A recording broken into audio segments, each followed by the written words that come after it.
Los animo a continuar, muchachos.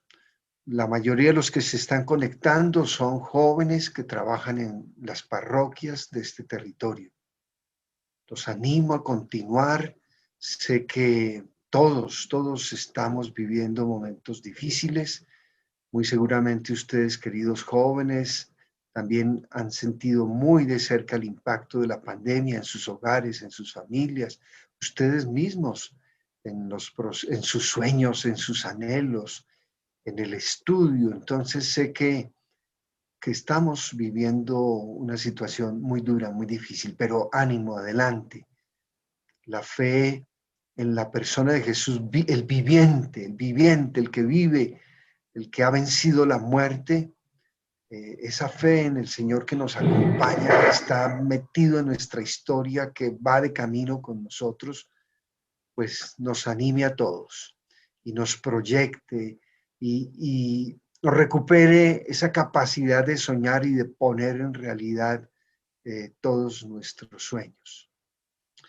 Me impresionó mucho el testimonio de esta mujer colombiana allá al lado, narrando todo lo que el ser humano alcanza yendo a Marte a través del robot. Y ella como ingeniera, después de luchar tanto y superar todas sus dificultades, pues ha llegado tan lejos. Que esos sueños no se vean afectados por nada. El Papa nos está diciendo permanentemente que mientras los adultos tengan capacidad de soñar, los jóvenes podrán tener visiones, es decir, esa visión de futuro y alcanzar pues ese futuro deseado. Es decir, eso está muy conectado. Nos necesitamos, la iglesia los necesita, muchachos. Nuestro Señor los necesita y los llama.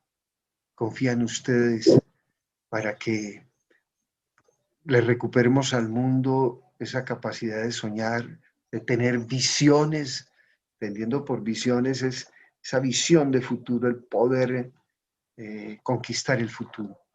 Doy un agradecimiento especial al padre Felipe que nos acompaña. Él es religioso clérigo de San Viator. El padre, como Monseñor lo dijo, es psicólogo y realmente estamos muy contentos de poder tenerlo esta mañana con nosotros.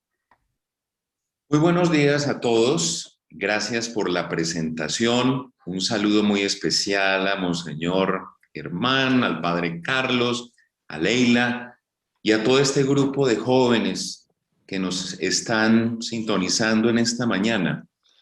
Una experiencia de comunión a través de las redes. Déjenme decirles que este formato para mí es muy incómodo. Lo ideal es que estuviéramos de cara a cara, en un grupo, haciendo actividades, cuestionarios, dinámicas y haciendo de esto algo muy ameno. Pero bueno, es a lo que nos ha conducido esta situación de pandemia que tanto nos ha afectado. Lo más notable, pues, la afección de nuestra salud.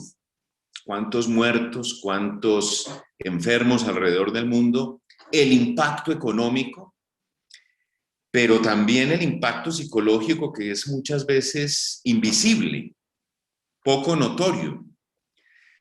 Por eso Leila me contactó y me dijo de las inquietudes que ustedes tenían, de su deseo de responder de manera práctica y concreta a lo que estamos viviendo. Y se nos ocurrió sintetizar este taller precisamente con ese nombre. ¿Cuál es el impacto psicológico del COVID en las personas? ¿Y cuál es la posible respuesta desde la psicología y desde la espiritualidad? Mi formación como psicólogo me ha permitido tomarle el pulso a este fenómeno. Nosotros tenemos información de primera mano acerca de lo que está viviendo nuestra sociedad. Por ponerles un ejemplo, hace no más de 8 días, compañero, colega, me contactó porque su hermano, desafortunadamente, consumidor crónico de drogas, tan afectado estaba, tuvo una fuga psicótica, perdió contacto con la realidad, empezó a alucinar, hablar con personajes imaginarios. Se imaginarán ustedes el deterioro al que llegó esta persona. Fuimos a buscarle ayuda en algún hospital mental, fuimos a la clínica Montserrat, no había cupo. Los pasillos estaban abarrotados de pacientes. Finalmente conseguimos un cupo en la clínica Inmaculada. ¿Qué significa esto? Que así como hay congestión en las UCIs, hay también congestión en las unidades psiquiátricas y unidades de salud mental de Bogotá. ¿Cómo intervenimos los psicólogos? Es lo que les quiero mostrar, porque ustedes quieren servir, ustedes quieren ayudar a las personas que están en crisis. Miren, son dos pasos fundamentales, perdón que lo simplifique tanto, pero es para hacerlo comprensible. Primero, nosotros hacemos una evaluación. ¿Qué es una evaluación? Detectar signos, detectar síntomas, emitir un diagnóstico y después intervenir a través de un modelo o de una metodología de trabajo sistemática, terapéutica. Entonces, como verán, esto de aconsejar, esto de ayudar, requiere una preparación y una cualificación. Entonces, ¿cómo vamos a desarrollar esta brevísima charla que ojalá se vuelva un diálogo, un intercambio de preguntas y respuestas? Voy a hablar desde el tema de la evaluación. Les voy a hablar de la cantidad de síndromes psicológicos que están repuntando en la actualidad como consecuencia del COVID. Y después les hablaré de algunas claves de intervención. No les voy a hablar de modelos psicológicos, sino de cómo un lego, una persona que no tiene formación psicológica, puede de alguna manera, desde los primeros auxilios, responder a las exigencias de las psicopatologías. Bueno, términos de evaluación. ¿En qué nos ha afectado el COVID? Jóvenes, les voy a mencionar el fenómeno triste y lamentable de la soledad. La soledad generalmente se había entendido simplemente como una experiencia social de aislamiento, cuando una persona no se sentía incluida en un grupo. Se hablaba de la soledad subjetiva y la objetiva. ¿Qué es la soledad objetiva? Cuando en efecto no hay personas a tu alrededor. ¿Y qué es la soledad subjetiva? Cuando, a pesar de que estás rodeado de personas, te sientes solo. Pues eso, que había sido considerado simplemente un fenómeno social, hoy se está viendo como un síndrome psicológico alrededor del mundo. El Reino Unido empezó con serias investigaciones sobre el tema y con qué se encontró, que la soledad no solamente genera depresión, genera un impacto en nuestro soma, en nuestro cuerpo, tan grave como el que puede ocasionar el consumo de alcohol, el cigarrillo y la obesidad. Una persona sola es una persona vulnerable. Esto lo vivían los países del primer mundo.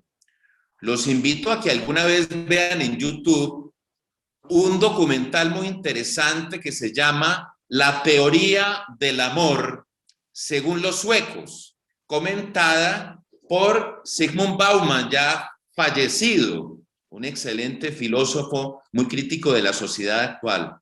El fenómeno del aislamiento, del individualismo, que se propulsó en este tiempo de pandemia.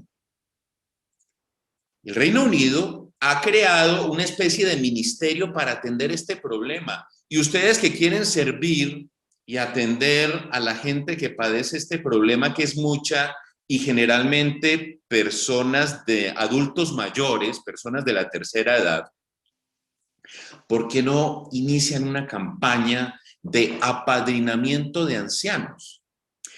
Esto ya es frecuente en algunos países, el acompañamiento de personas que viven en soledad, generalmente ancianos, es una especie de adopción. se les acompaña en sus casas, se les invita a cenar, se les desarrollan actividades para que ellos no se sientan aislados. Aquí estamos en ciernes, no hemos desarrollado eso, pero sería ocasión de que lo hiciéramos, apadrinar a un anciano. ¿Qué decir de la soledad del adolescente? Yo trabajo en una secundaria de un colegio de la capital, el Gimnasio Campestre. Son muchachos acomodados, pero muchos de ellos acusan sentimientos de soledad porque sus padres, inmersos en actividades de negocios y de profesión, donde también las madres trabajan, generalmente hijos únicos o pocos hermanos, sometidos a la experiencia de la soledad. A veces solamente los acompaña la empleada del servicio, una institutriz, y las pantallas son la única manera que tienen de socializar y encontrarse con los demás. Entonces, primero y más obvio de los impactos psicológicos del COVID es el tema de la soledad. Nos adentramos a otro muy importante, que es el tema de la ansiedad. Muchas veces utilizamos esa palabra, ¿no? Ansiedad. Angustia. ¿Qué es la ansiedad? ¿Qué es la angustia? La ansiedad es un trastorno emocional que se manifiesta a muchos niveles. Se manifiesta a nivel de nuestra mente, nuestras cogniciones, nuestras emociones, nuestro cuerpo, nuestras conductas. A nivel cognitivo, incapacidad de sostener la atención, ideas obsesivas acerca del futuro, porque el futuro es la clave en tiempo de la ansiedad. Piensen ustedes en un padre de familia que vive en una aparta de estudio con su esposa y 2 hijos, pierde el empleo y entonces empieza a preocuparse de cómo pagar su apartamento, la posibilidad de que sus hijos, su esposa o él mismo se enfermen. Toda esa situación va generando una idea obsesiva acerca de lo que puede pasar en el futuro. A nivel emocional va a experimentar miedo, temor. A nivel físico, sudoración, tensión muscular, dificultades de sueño, cambios en su alimentación. Una cosa es el estrés, cuando nos vemos sometidos a situaciones que nos retan, que nos impactan y entonces respondemos actuando proactivamente. Y otra cosa es el distrés, cuando ese estresor, esa situación que nos afecta, nos inmoviliza o nos hace hacer cosas que nosotros no queremos. Es cuando el organismo empieza a segregar cortisol, adrenalina, hormonas que en su momento nos ayudan, nos activan, pero que cuando se segregan de manera frecuente van generando daños en el organismo. Miren la conexión tan importante que existe entre mente y cuerpo. Mente y cuerpo. Otro impacto psicológico grave de este COVID en las personas ha sido la depresión. Ya ha sido un desorden gravísimo que ha impactado la sociedad y el mundo laboral. Los millones de dólares que causa la enfermedad de la depresión en el mundo son alarmantes, tanto que las empresas, las grandes multinacionales invierten mucho en investigar en el tema para evitar que sus empleados sufran este problema. Un estado de ánimo triste, un fenómeno que se llama anedonia. ¿Qué es la anedonia? La incapacidad de sentir placer. Ustedes como jóvenes tienen una ventaja y es que ustedes se ilusionan con muchas cosas, que vamos a hacer un viaje, que vamos a encontrarnos con unos amigos, que vamos a salir a cenar. Eso entusiasma, eso alegra. Una persona con depresión pierde esa capacidad, nada la ilusiona, nada le llama la atención. Viene el desánimo, la lentitud psicomotora, el deseo de dormir mucho, el no querer hacer y la incomprensión de los demás. La primera tentación de las personas es animar al depresivo, como si eso fuera simplemente una cuestión de consejos piadosos. Anímate, mira el lado positivo, no te preocupes, no seas desagradecido, como si esas palabras pudieran levantar el ánimo en un depresivo sin saber que hay una cuestión de fondo a nivel cerebral de neurotransmisores como la serotonina que están a la base de un proceso depresivo. Entonces, vayan dándose cuenta de que estos fenómenos son delicados y que no es simplemente tener buena voluntad, ganas de hacer las cosas bien, dar palmadas en la espalda. Se necesita capacidad de evaluación, olfato clínico para detectar esto. Un depresivo, por ejemplo, mira negativamente el futuro.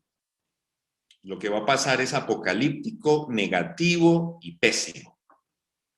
Una visión negativa de su entorno y una visión negativa de sí mismo. No valgo para nada, no tengo aptitudes, no tengo talento, soy lo peor. Ese discurso es típico en una sesión de psicología con una persona que tiene problemas depresivos.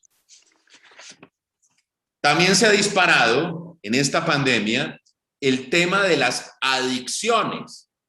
¿Qué es una adicción? Una vinculación emocional compulsiva a una persona, cosa, situación o sustancia que me permite manejar mis emociones.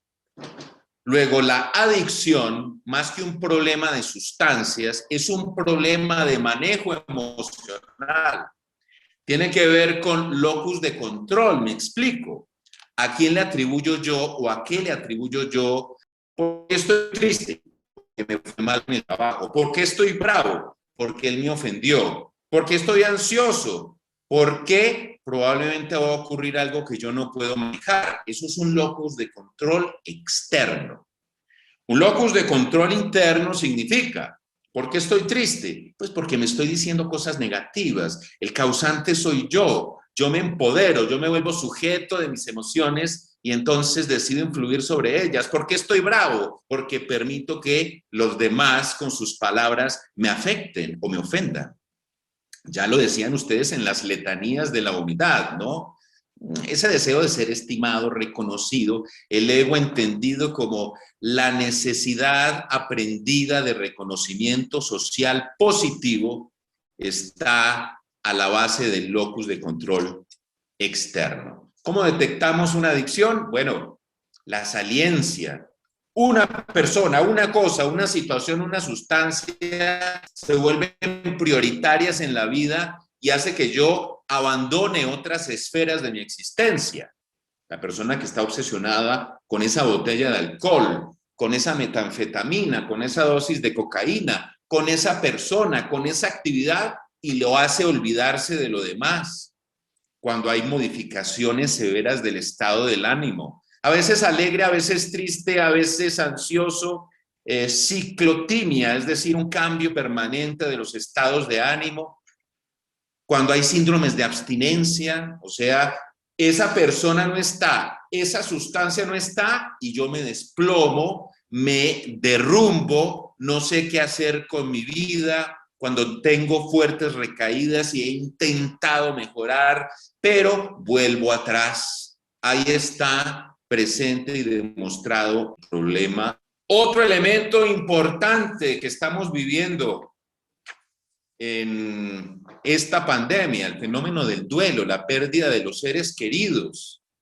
Esa situación también es triste, obviamente, pero no pensemos que duelo simplemente es elaborar el dolor que sentimos cuando perdemos a alguien que amamos. Tiene que ver también cuando perdemos algo material, ha habido una quiebra económica o he tenido un quebranto de salud, pierdo uno de mis órganos y entonces tengo que elaborar un dolor porque perdí algo de mí. Es como elaboramos las pérdidas.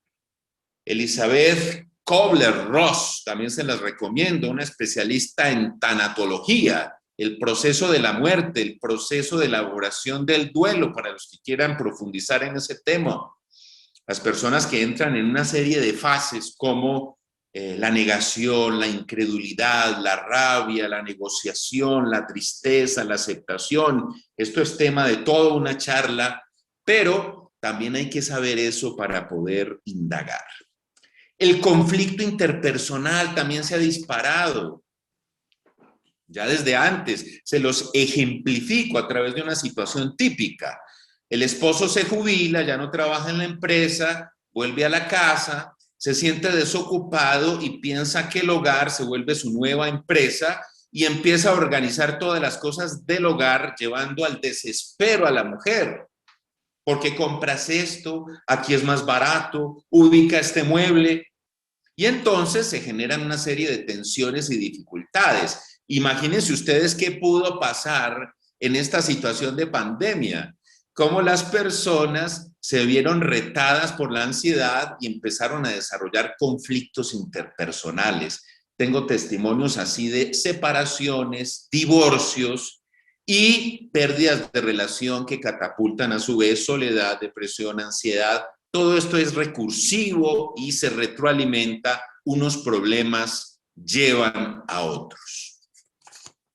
Ustedes verán que nos estamos encontrando ante un fenómeno de impactos múltiples, de modo pues que la lectura inicial es un poco agotadora, preocupante y desafiante, ¿no? Hasta aquí la primera parte como una especie de panorama y perspectiva de lo que estamos viviendo alrededor. Dime. Pues todo este panorama nos presenta con una situación pues que también a uno como que lo pone un poquito nervioso, ¿no? Digamos que nosotros lo que tenemos realmente es que tenemos la seguridad de que estamos del lado donde tenemos las soluciones, pero en este momento estamos enterándonos en dónde podemos, digamos, activar esa fuerza, esa potencia que tenemos y ser, digamos, mucho más útiles que lo que estamos haciendo hasta ahora, porque estamos solamente como quedándonos viendo. A mí me parece importante un poco que el padre nos ayude a cómo marcar dónde está la línea entre lo que estamos nosotros capacitados para ayudar y lo que no. Porque una cosa es un joven que la está pasando mal, que está teniendo problemas, que de pronto necesita un poco de ayuda, de apoyo, de compañía, y otra cosa es un joven con una depresión ya patológica.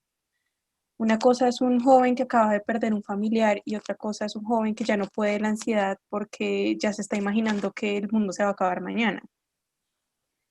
Entonces, me parece importante que el padre nos marque un poco esa línea porque hay un punto en el que solo interviene un profesional y pues un psicólogo, un psiquiatra, el que esté capacitado para ayudarlo en un estado ya patológico en el cual nosotros no podemos intervenir. Okay. El punto de decir en el que, oye, busquemos ayuda. Te voy a recomendar, no sé, que vayas a donde tal persona, busca y cómo hacerlo también, porque es que a veces el decir, oye, ve al psicólogo o te recomiendo ir al psicólogo también a veces suena como uy. Entonces, me parece importante ver si el padre nos ayuda como a diferenciar esas dos partes. Padre, en esta época de pandemia, también afecta mucho también afecta mucho a los jóvenes la búsqueda de empleo, porque pues está muy complicado también esa parte, entonces eso también los afecta mucho a su ánimo y a su entorno social. Entonces quisiera que también nos pudiera aclarar un poco la parte de la búsqueda de esa parte de empleo y cómo podemos ayudar a solucionar eso. Nosotros los jóvenes, ayudar a otros jóvenes en esa parte. Sí, acuciante, ¿no? De acuerdo. Nos escriben, es difícil saber hasta dónde la ayuda es más positiva que negativa. Buen punto. Bueno, muy bien. Gracias por esas intervenciones muy valiosas. El tema de consejo, aparte de ser un don espiritual, es fruto de una gran preparación. Aconsejar a veces es una actitud de todas las personas de manera compulsiva. Escuchas un problema y casi mecánica y automáticamente te lanzas a dar consejos. Hay una historia que usamos muy a menudo para los que recién se entrenan en este tipo de tareas de consejería, y es la siguiente. Un chico estaba muy desorientado en su vida y no sabía qué carrera escoger, cómo desarrollar su proyecto de vida, y empezó a buscar consejo en muchas personas. ¿Hacia dónde me voy? El tío le dijo, hijo, el mundo de los negocios, la empresa, el ascenso social, eso es lo tuyo. Fue donde un amigo, que era un activista social, le dijo, no, lo tuyo es el liderazgo, la política, trabajar con grupos. Luego habló con una prima que era artista y ella le dijo, no, la sensibilidad, la estética, el arte. Él seguía más confundido que nunca, hasta que tuvo la fortuna de encontrarse con alguien que era más bien sabio, tenía experiencia, y a su pregunta no le respondió con un consejo, sino con otra pregunta. Y la pregunta fue, ¿quién eres tú? ¿Sí? Eso fue más esclarecedor. Cada vez que nosotros aconsejamos, lo que estamos haciendo es como presentarle o venderle a otra persona nuestro modelo del mundo y de la vida. No es lo que necesita esa persona. Colocarme en el lugar del otro, como principio fundamental. Pero lo clave es la formación y la capacitación. Miren, por ejemplo, en psicología se requiere 5 años de formación básica de pregrado, 2 años de especialización en un área. Algunos se especializan en psicología educativa, psicología aplicada a procesos de enseñanza y aprendizaje, otros a psicología organizacional, psicología dedicada al mundo de la empresa, psicología comunitaria, a trabajar con grupos, y hay un segmento de la psicología que es la psicología clínica, psicología dedicada a la resolución de problemas emocionales, relacionales, conductuales, que es el área de la consejería. El típico psicólogo que atiende y escucha el problema de la persona y entonces empieza a crear un proceso de ayuda con ese individuo que consulta. Entonces, como bien decía alguien ahora en las intervenciones, hay que tener olfato y ese olfato hay que curtirlo, hay que educarlo. Les voy a dar unas primeras claves, a veces muy obvias, pero fundamentales, hay que hacerlas. Una, fundamental, autoconocimiento. Ustedes dirán, pero a ver, si queremos ayudar a otra persona, ¿por qué voy a empezar por mí mismo? Pues para no proyectar mis taras en otras personas. A veces uno quiere ayudar y lo que está haciendo es perjudicar. Conozco un sacerdote, no voy a mencionar su nombre, que de muy buena voluntad quiso aconsejar a alguien con depresión. Era una persona que tenía dificultades para conseguir trabajo, estaba en una situación difícil. El padre en su buena fe lo aconsejó y más que eso le dio un dinero para que esta persona pudiera ayudarse. Una historia trágica. Con ese dinero esta persona compró una soga y se ahorcó. De la vida real. O sea, la buena intención del sacerdote era toda. El consejo tenía la mejor buena voluntad, pero el impacto fue negativo, destructivo, triste. Entonces, primera clave, autoconocimiento. Si pueden anotar lo siguiente, mejor. Miren, tuve la oportunidad de someterme a un psicoanálisis. Estuve un buen tiempo con un psicoanalista didacta. A uno lo tienden en un diván. Y entonces el psicoanalista lo pone a uno a hablar, diga qué experiencia tan maravillosa porque le permite a uno descubrir cuáles son sus limitaciones y sus posibilidades. Entonces, primera clave en este proceso de autoanálisis, queridos jóvenes. 1, examinen las experiencias de su infancia, ¿vale? Si pueden anotar, ¿cómo fue su infancia? ¿Usted fue el menor? ¿Usted fue el mayor? ¿Usted fue el hermano del medio? ¿Usted se sintió reconocido o usted se sintió aislado? ¿Usted se sintió alguien amado? ¿Cuáles son los recuerdos más recurrentes de esa etapa de su vida? Parecen preguntas inocentes, ingenuas, pero, por ejemplo, Freud decía que la estructura básica de nuestra personalidad se confecciona en el curso de los primeros 4 años de vida. Imagínense ustedes. O sea, las experiencias básicas de nuestra existencia son cruciales.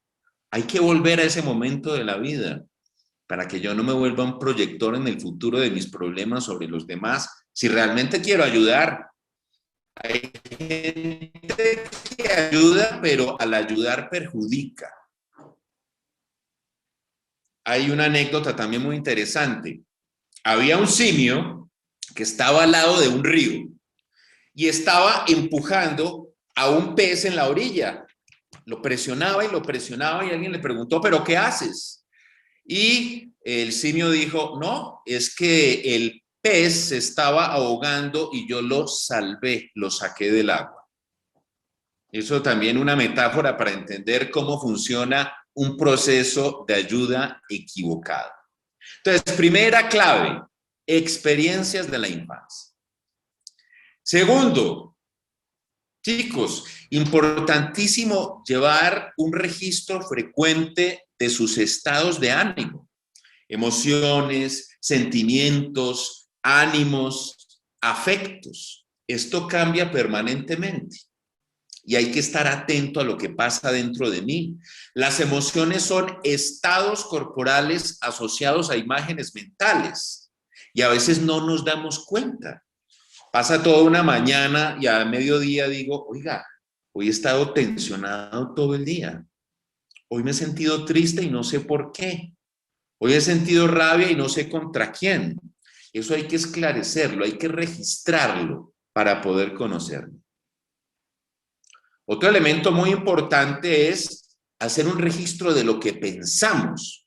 Hay un permanente ruido mental, como una voz interna que nunca se calla. Es como un radio sintonizado que nunca se apaga, pero a veces no nos tomamos el trabajo de escucharlo. Es un distractor. Estamos estudiando imágenes, palabras, estamos hablando con alguien y tal vez nos desconectamos, salimos del presente, estamos conectados en otra cosa.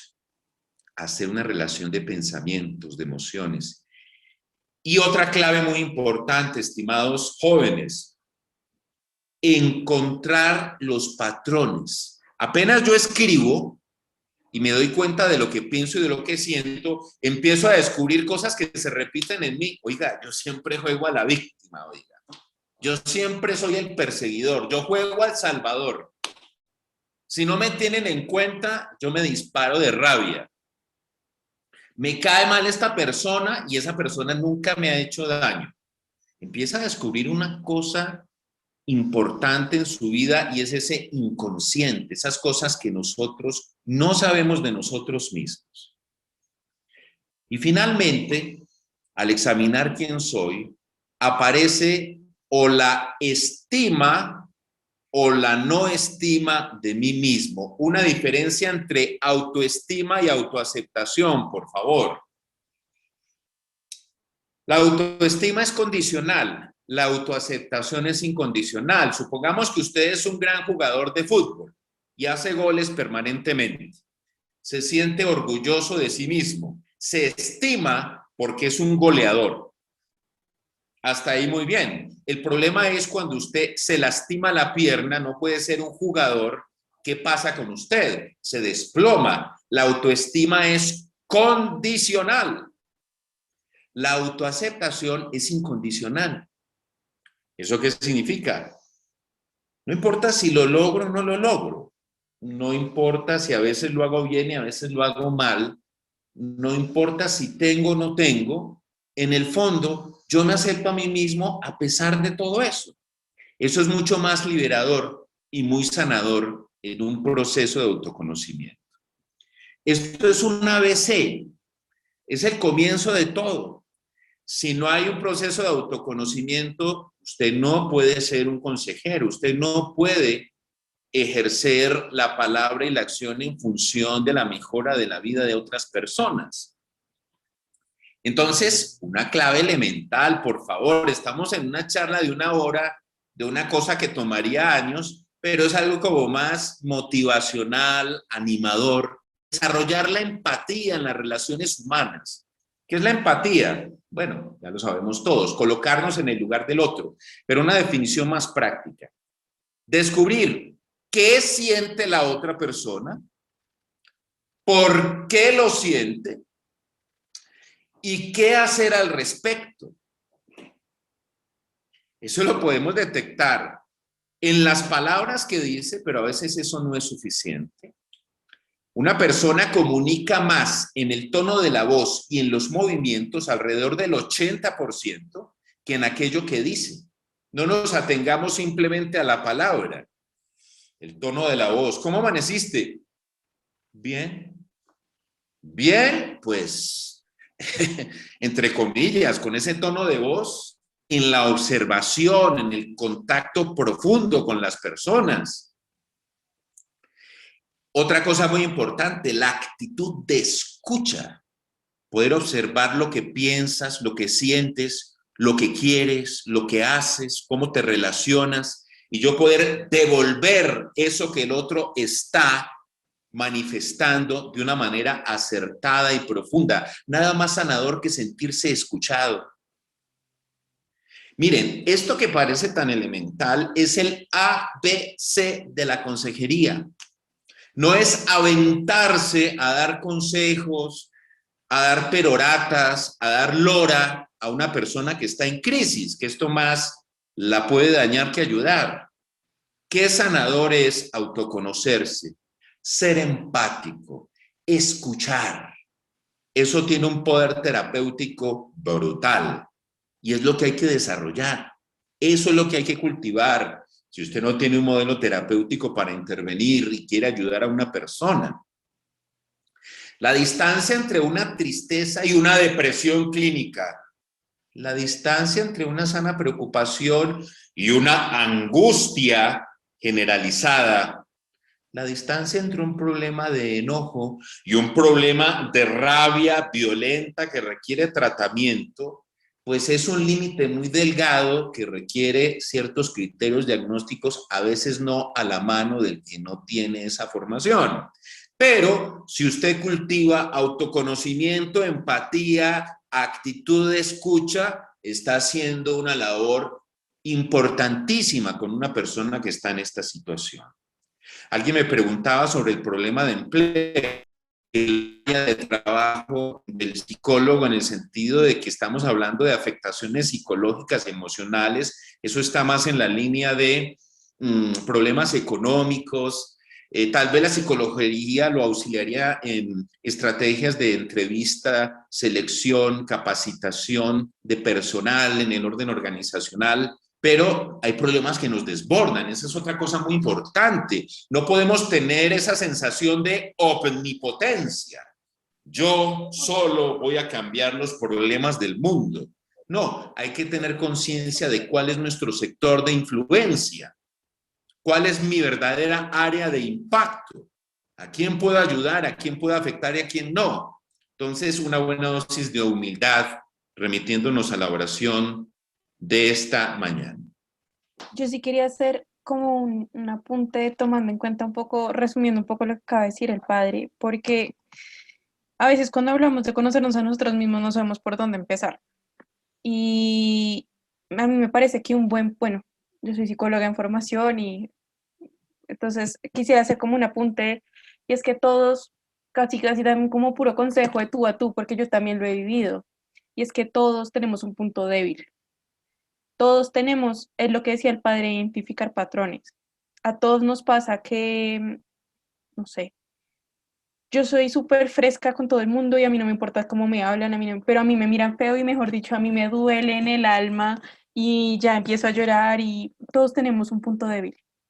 Y es clave, súper clave identificar ese punto débil, porque por ese punto débil es que se dañan nuestras relaciones interpersonales, es que incluso entran por ahí las tentaciones, o sea, por ese punto débil, esa es la clave. Sí, es lo que decía el padre, es lo que decía el padre de los patrones. Piensen ustedes en algo que muchas veces les pasa y a ustedes, si ustedes les preguntaran por qué, no sé, por qué te duele tanto que te miren feo y tú dices, no tengo ni idea, simplemente me duele. O sea, como hay que poner atención a esas cosas, porque yo creo que por ahí es yo creo que el patrón, lo que más veas que se repite en tu itinerario conductual de pensamientos, de emociones, lo que decía el padre, es un punto clave por donde empezar. Y es importante ponerle atención porque es imposible estar en verdadera actitud de escucha si uno no sabe primero identificar qué es el punto, o sea, cuál es el punto en el que uno se desliza. Porque la empatía muchas veces se entiende como ponerse en los zapatos del otro y no es tan sencillo, porque uno muchas veces lo que termina haciendo es proyectando los problemas de uno en el otro. Entonces, esa actitud de escucha la que nos habla el padre es más saber ver lo que está pasando el otro desde los ojos del otro, no desde lo que yo estoy viendo o desde lo que yo estoy pasando. Y eso implica conocerme y eso implica trabajar en lo que para mí es difícil. Eso implica trabajar en lo que yo no he podido sanar. Eso implica muchas cosas para los cuales necesitamos como haber identificado cuáles son nuestros puntos fuertes y cuáles son nuestros puntos débiles. A veces, a veces escuchar al otro y que el otro se sienta escuchado es suficiente para que el otro sane, pero hay que saberlo hacer. O sea, lo que les digo, hay que saberlo hacer y me parece que un buen punto, es lo que dice el padre, un buen punto de partida es conocer cuáles son nuestras fortalezas y nuestras debilidades y en el momento que alguien toque una habilidad y yo no me sienta capacitado para responderle, decirle, oye, perdóname, yo no soy la más adecuada para ayudarte en esto porque podemos terminar haciéndonos un daño. O sea, en vez de hacer un bien, se termina haciendo un daño. Entonces, quería decir eso, pero resumí un poco todo lo último que decía el padre y me parece que ese es un buen punto para empezar. El Espíritu Santo también ayuda mucho, o sea, uno muchas veces no identifica muchas cosas, pero el Espíritu Santo va mostrando. Pero sí, me parece importante como partir de ahí. Pues no sé si el padre me quiera corregir, me quiera comentar algo. No, gracias, reafirmarlo. Realmente es una muy buena síntesis. Muy interesante tu aporte. Muy querida, gracias. Como en los grupos, también se presenta, digamos, la oportunidad para hacer una escucha, pero en grupo. Entonces, ¿qué nos aconsejaría el padre, digamos, qué no hacer en los grupos? ¿O qué hacer como cosas principales, fundamentales? Uy, bueno, si quieren nos conectamos el próximo sábado y hacemos un taller de 2 horas para que hablemos al respecto, ¿no? Pero bueno, para no extendernos, rigen los mismos principios en parte del trabajo individual. Un facilitador de grupo es alguien que sabe escuchar, hacer procesos de empatía y buenos reflejos y puede detectar interacciones de lo que está sucediendo a su alrededor. Entonces, fulano interviene, fulano, acabas de cuestionar lo que está diciendo sutano, creo que podemos centrarnos más en lo que él está diciendo y no simplemente juzgarlo, pero gracias por tu intervención, siéntate. ¿Sí me entiendes? O sea, es como un ejemplo muy elemental de cómo uno es un reflector de lo que está sucediendo alrededor de uno en los grupos. Esto es como un Windows donde cada icono nos despacha a un universo. ¿Qué es depresión? Pues, mijito, abrimos el icono y eso nos lleva a un universo.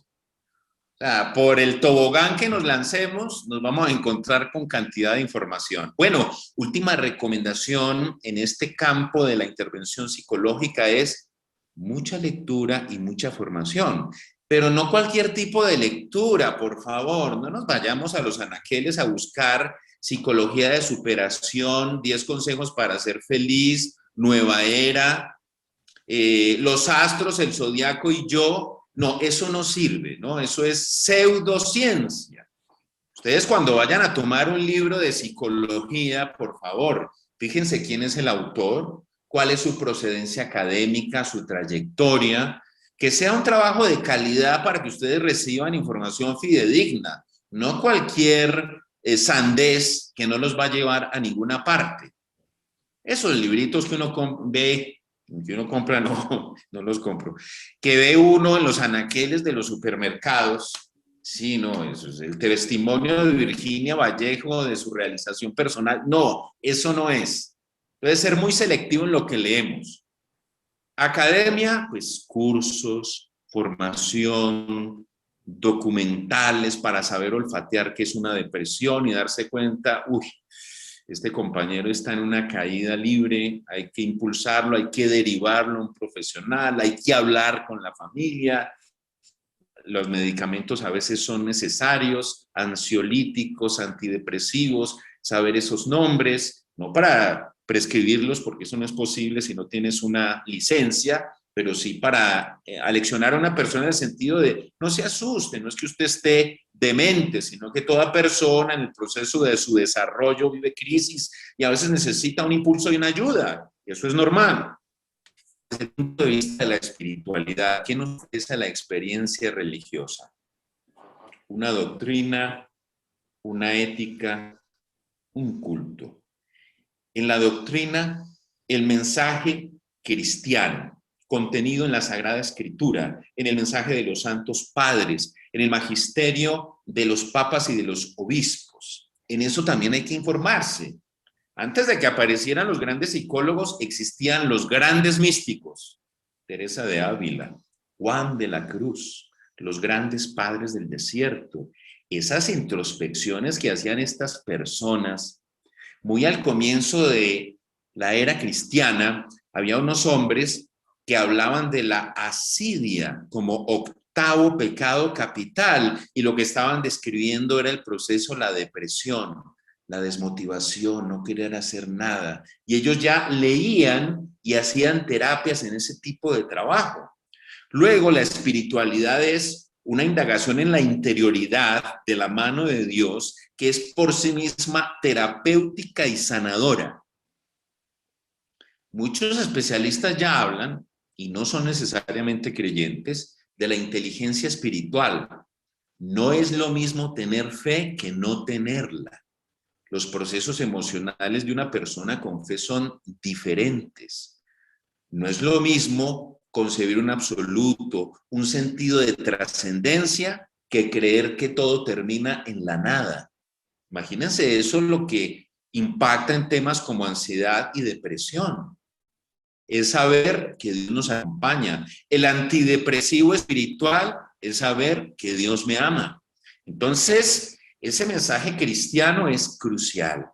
A nivel ético, la conducta humana vista desde lo correcto, incorrecto, bueno, malo, pero teniendo como referencia, si usted es testimonio, si usted tiene una actitud de ayuda, si usted es alguien solícito, está mandando un mensaje de sanación y ayuda a la persona que se encuentra en crisis. Y lo más importante, el culto, los espacios de oración. Él ha impulsado algo que se está volviendo una moda en Europa. No lo llamemos moda para no superficializarlo. Está el nivel de estrés de la clase ejecutiva, que los monasterios se han vuelto centros de reciclaje donde las personas van a convivir con los monjes para adquirir otro ritmo de vida. Entonces, esos espacios de oración, de silencio y de recogimiento son sanadores per se. Cuando ustedes crean espacios de oración, no crean, cuando ustedes cogen una guitarra, cuando ustedes reúnen a los jóvenes, cuando ustedes hablan a Dios en público, cuando crean un espacio de oración, están interviniendo eficientemente en la solución de problemas emocionales y psicológicos. Entonces, la espiritualidad es una respuesta contundente, crucial a la hora de resolver problemas humanos, psicológicos y sociales. Hay mucho más, esto tiene mucha tela de qué cortar, pero eso es un abrebocas, es una introducción. ¿Qué podemos hacer en una hora, no?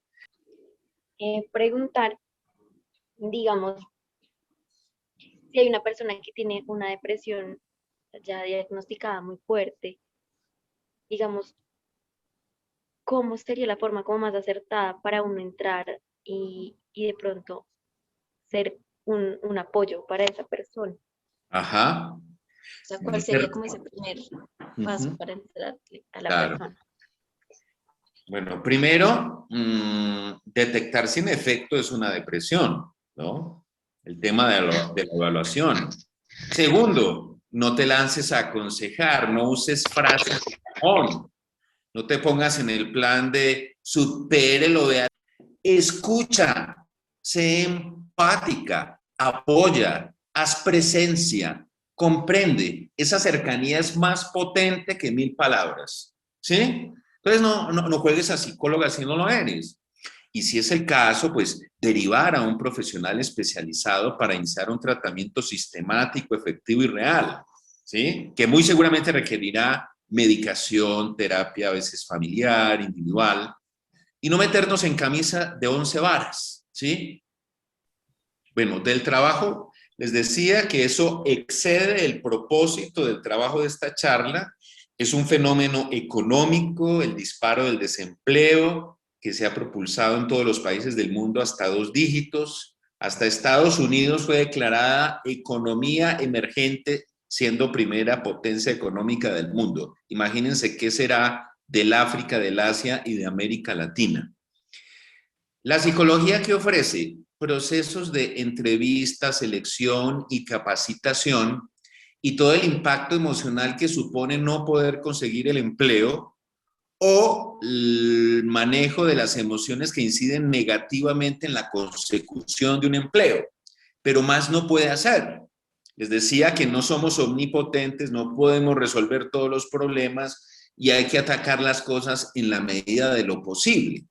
Qué bueno que uno tuviera el nivel de influencia para hacer todo eso, pero no siempre es factible. Respecto a los ancianos, la pandemia por vacunación pasará en el curso de unos meses, un año, pero la vejez continuará, la soledad continuará, y por eso les recomendaba a estos jóvenes de buena voluntad que iniciaran procesos de apadrinamiento de ancianos, que es algo que se hace ya en países desarrollados. Dada la soledad, invitarla a cenar, llevarla a una película. Esa soledad es devastadora y entonces esa presencia de un grupo de jóvenes, de personas que quieran ayudar y solventar esa situación es algo que puede generar mucho alivio y sanación. Yo quisiera decir que es importante, además de todo lo que el padre decía, como ser muy respetuoso de los procesos personales de cada persona, ¿no? Porque no siempre en el punto en el que uno esté, sea que esté en crisis o no, está abierto a escuchar o está abierto a entender que necesita ayuda, porque si a uno le dicen, podrías consultar a un psicólogo, mucha gente piensa que está loca. Porque a mí me pasó, cuando fui al psicólogo, yo decía, no, yo no necesito eso, pero luego no entiende por qué lo necesita, ¿no? Entonces, sí, como ser muy respetuoso en la escucha para poder hacerla de manera asertiva y entender hacia dónde podría ayudar a direccionar a esa persona o a ese chico. Así es. Sí, gracias, padre Felipe, por todo esto. Solo preguntar cómo si se ha podido desarrollar un tipo de psicología para COVID, ¿no? En el sentido de que no sé si es una sensación universal de miedo, desconfianza, pero también de desinformación, ¿verdad? Por todo esto y cómo tratar, pero es difícil, ¿no? Poderlo en el mismo diálogo con las personas, esta sin una psicología sana, digámoslo así, sobre el COVID, ¿no? De alentar, de animar, de impulsar, como decir, avivar, ¿no? La persona, el ánimo, ¿sí? Bien, pues sí, sobre esto va un poco esto, ¿no? De cómo poder hacer, si hay una psicología para COVID, es decir, que se esté desarrollando, sana y ecuánime para las personas, de ayuda, de acompañamiento. Bien. Pues la antesala de eso es la psicología de la salud, ¿sí? Que trabaja, digamos, todos los temas psicológicos que se destapan a partir de una enfermedad orgánica. Entonces, en oncología, cáncer y psicología. En frenología o algo por el estilo, o en cuestiones de diálisis, impacto psicológico, psicología de la salud. El COVID es un problema planetario, infectario, pandémico, que también tiene relación con ciertas secuelas psicológicas, y en ese sentido la psicología de la salud es la que se encarga de trabajar ese tema, ¿no? Sí, es cierto, lo digo porque mi mamá tiene cáncer y cuando a ella la mandaron que a cuidados paliativos y al psicólogo, uno dice paliativos ya la están matando y por qué psicólogo, pero luego entiende para qué y por qué. Es necesario tener un equipo interdisciplinar. Y es una cuestión cultural, como tú decías, Leila. En otros países la visita al psicólogo hace parte de la canasta familiar. Es el caso de Argentina, donde yo estudié.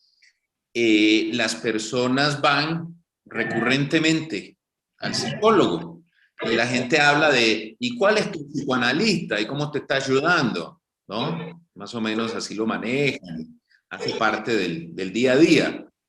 Y nosotros todavía manejamos el preconcepto del que va a psicólogo, está chiflado, es un desadaptado, es un neurótico, tiene una psicosis, y no hay tal. Todas las personas tenemos momentos críticos y necesitamos un empujón, una ayuda profesional. Yo tengo una pregunta, desde la parte espiritual, ¿cómo podemos apoyar a aquellas personas que podemos identificar en estado de depresión o que tienen un problema difícil por lo que está atravesando a raíz precisamente de todo este encierro y de toda esta situación? ¿Y cómo podemos apoyarnos con las parroquias, con los sacerdotes? ¿Hasta qué punto podemos contar con ellos para poder apoyar desde esa parte espiritual? La depresión es una psicopatología, ¿sí? Entonces, la gracia no destruye la naturaleza. Es un principio que usamos en teología. ¿Cómo se explica eso? El novio es un consumidor frecuente de alcohol.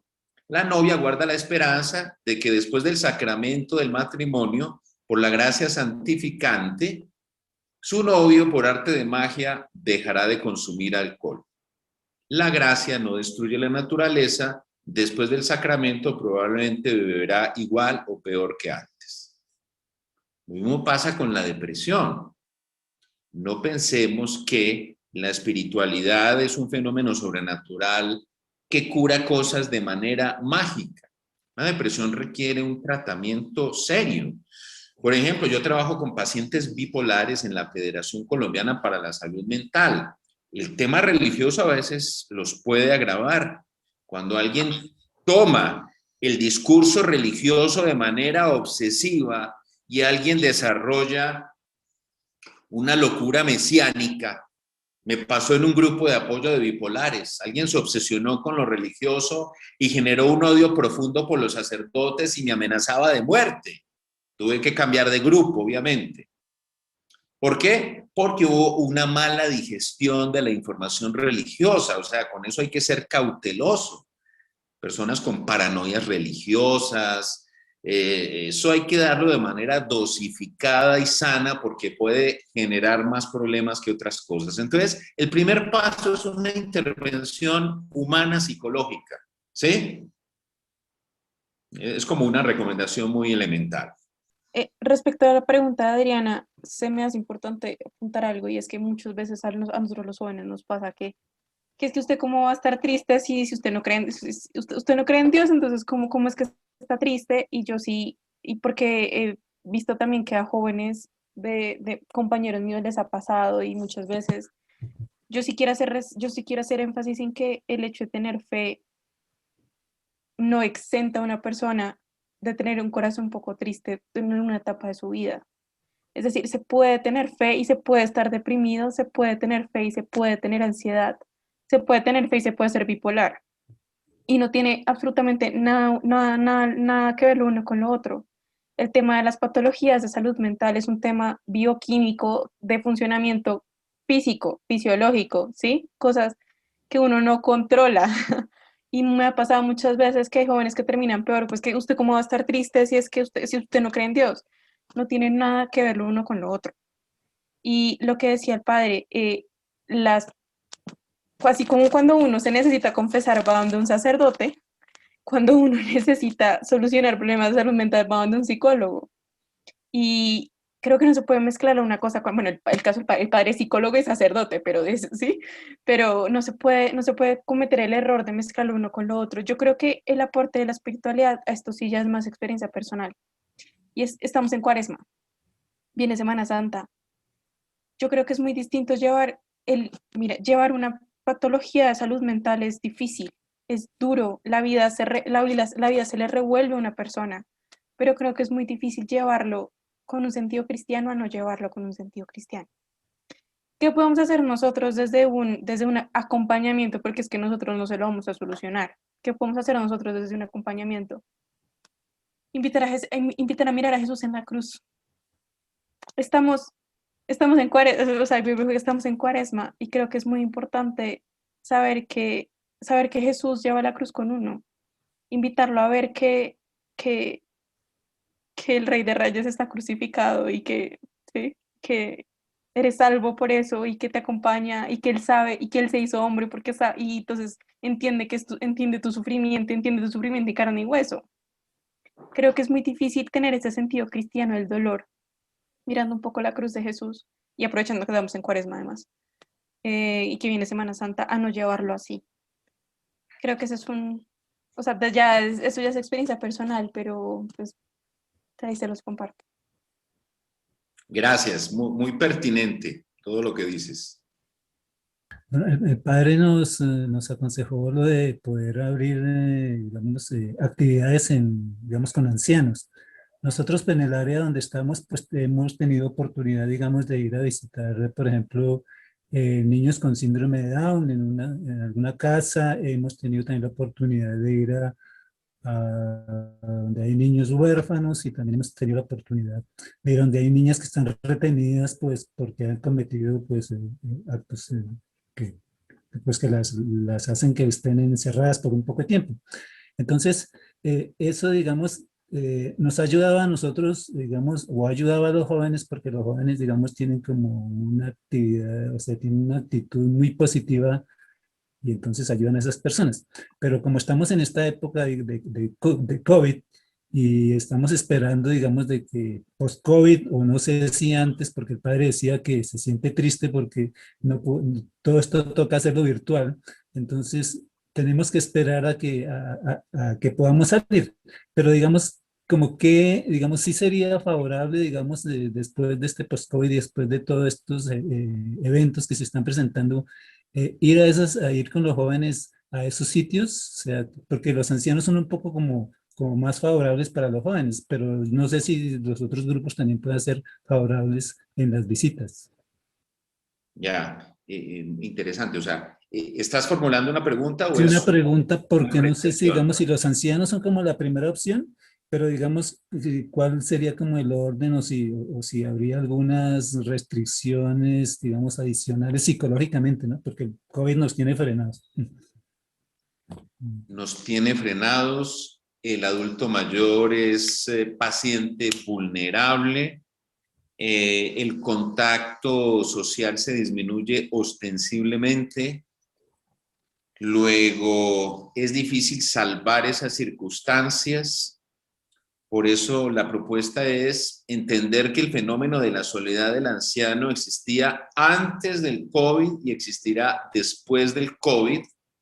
Y pasada la crisis, mandaba la sugerencia de iniciar esos procesos de apadrinamiento y acompañamiento del anciano, ¿no?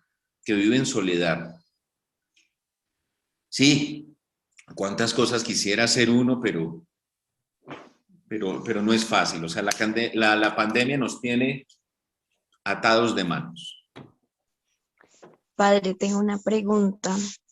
Quizá de pronto alguno de estos trastornos, por decirlo así, tendrán algún origen espiritual.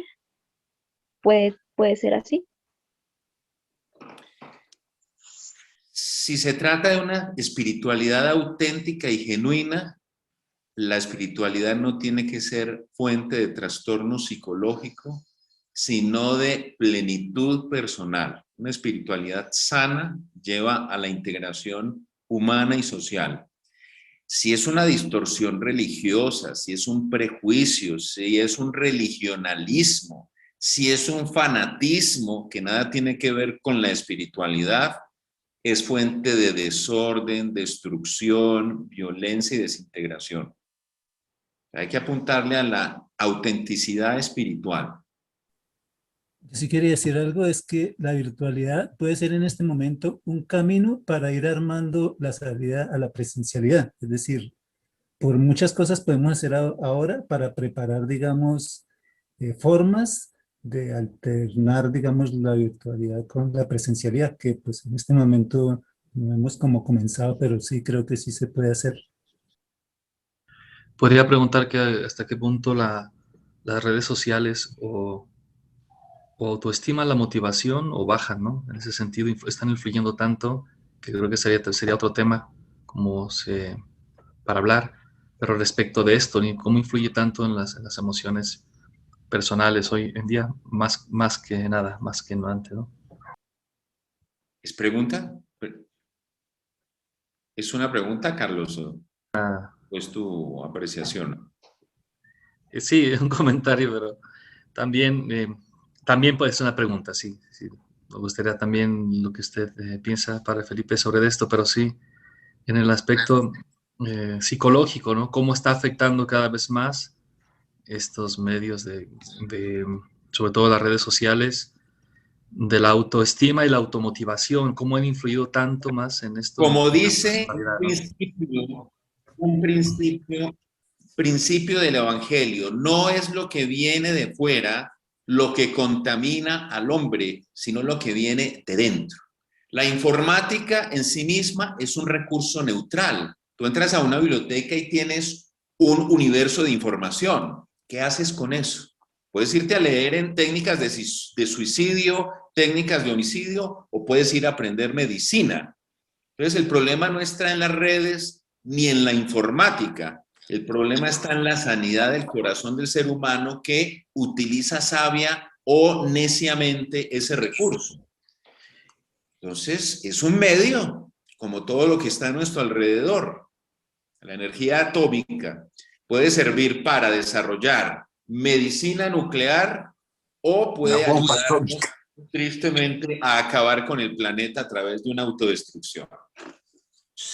Bueno, yo quiero agradecer a Felipe tu tiempo, tu aporte, todas estas luces que nos permiten comprender el momento que estamos viviendo, pero también armarnos diría yo, como de unas claves básicas para poder acoger, escuchar, acompañar, si es preciso, remitir cuando sea necesario.